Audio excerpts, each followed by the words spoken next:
Oke, silakan. Oke, Assalamualaikum warahmatullahi wabarakatuh. Selamat malam. Kami dari kelompok 2. Perkenalkan, nama saya Nur Hayati Latukau, NIM 2020-34016. Dengan rekan saya. Iya, perkenalkan nama saya Rafi Miskita dengan NIM 2020-34002. Oke, perkenalkan nama saya Abdul Ghani Mas Fawzi, NIM 2020-34011. Oke, untuk pembahasannya kami ambil judul artikelnya yaitu implementasi good governance pada organisasi mahasiswa. Setelah kami bertiga membaca dan meneliti dari isi artikel ini, kami menemukan ada beberapa kesalahan penulisan atau kesalahan ejaan pada si artikel ini. Mari kita lihat bagian metode. Ya, untuk paragraf yang kedua, yang di bagian tahapan penelitian mengacu pada model penelitian yang sudah ditentukan, maka penelitian ini memiliki beberapa tahapan yang dimulai dari, nah di bagian ini dipakai tanda titik koma. Jadi tanda titik koma ini baru disambung dengan angka 1 penelitian pendahuluan, kemudian titik koma lagi angka 2 sampai angka yang keempat. Jadi kesalahannya menurut kami ada di sini. Karena kenapa? Karena tanda titik koma itu digunakan pada akhir perincian yang berupa klausa. Untuk contohnya seperti ini. Nah, di sini ada 3 ya.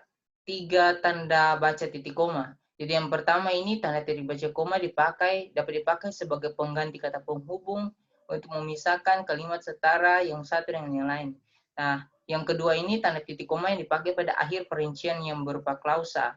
Nah, yang sudah kami jelaskan alasannya mengapa. Dan yang ketiga ini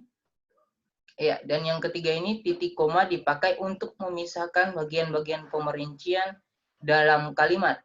Jadi yang sudah kami bold dengan persegi panjang merah ini yang sesuai dengan penulisan yang ada pada artikel yang sudah kami pada artikel yang seperti ini, yang kesalahannya yang pakai tanda titik koma karena ada angka 1 sebagai penelitian pendahuluan, 2 sampai angka yang keempat. Jadi untuk penulisannya seperti ini.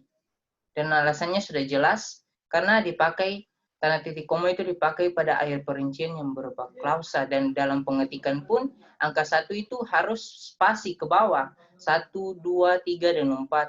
Jadi untuk penulisan ejaannya itu tidak usah pakai huruf kecil, huruf besar, huruf kapital pada angka 1 penelitian pendahuluan, ini tidak usah perlu, karena untuk contoh tanda bacanya ini sudah menunjukkan bahwa hanya kesalahannya pada titik koma yang ada pada ini. Kesalahan penulisan tanda baca ini yang dimulai dari yang dipakai di belakang kata dari titik koma, itu yang salah. Dan juga 1 ini harus di spasi pengetikannya itu harus spasi ke bawah gitu. Jadi agar berurutan supaya kayak gini.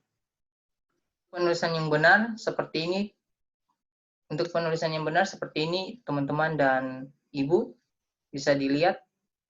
Jadi kata dimulai dari itu harus pakai tanda bagi dulu, tanda titik 2. Kemudian diawali juga dengan angka 1, penelitian pendahuluan, tanda titik koma. Yang kedua, ketiga, dan keempat juga yang sama ya. Jadi seperti itu untuk penulisan yang benar. Jadi untuk selanjutnya, untuk data isi artikel ini, saya silakan kepada Nur Hayati Latukau.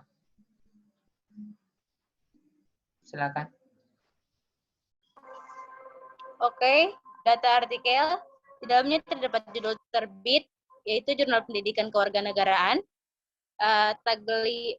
Tagline, Journal of Civics and Education Students. Topik, implementasi good governance pada organisasi mahasiswa, penulisan Sulastria 1, Ihmawini Siti Itamid 2. Edisi Vol 1 nomor 2 September 2020. Oke, lanjut.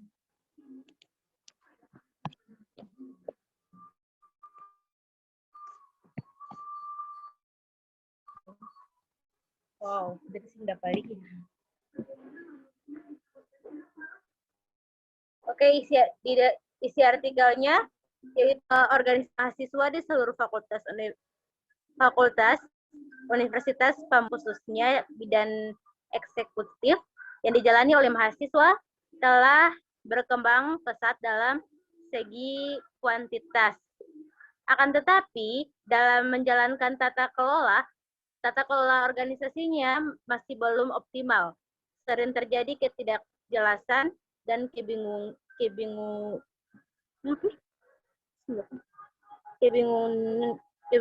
dalam mengatur dan mengelola organisasi mahasiswa secara baik dan benar. Terlihat para mahasiswa di seluruh fakultas Universitas Pamulang untuk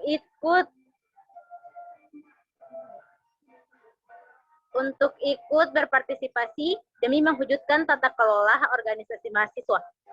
Partisipasi, akuntabilitas, dan transparansi tersebut merupakan bagian dari prinsip good governance yang harus dijalankan dengan baik dalam sebuah organisasi. Oleh karena itu, tujuan penelitian ini dilakukan untuk mengetahui bagaimana implementasi ketiga prinsip good governance tersebut. Pada organisasi mahasiswa di Universitas Pamulang, metode dalam penelitian ini yakni kualitatif dengan jenis pendekatan normatif empiris. Hasil penelitian ini menunjukkan masih minimnya partisipasi keaktifan pengurusan organisasi mahasiswa dari beberapa program studi. Transparansi dokumentasi dan kebijakan lainnya hanya bisa dikonsumsi atau diketahui oleh pengurus mahasiswa dan tidak dipublikasikan untuk umum karena hanya beberapa prodi yang mempublikasikan, sedangkan akuntabilitas dokumentasi sudah dilaksanakan dengan baik. Dari hal tersebut, maka implementasi good governance pada prinsip partisipasi, transparansi, dan akuntabilitas pada organisasi mahasiswa di Universitas Pamulang belum sepenuhnya berjalan baik.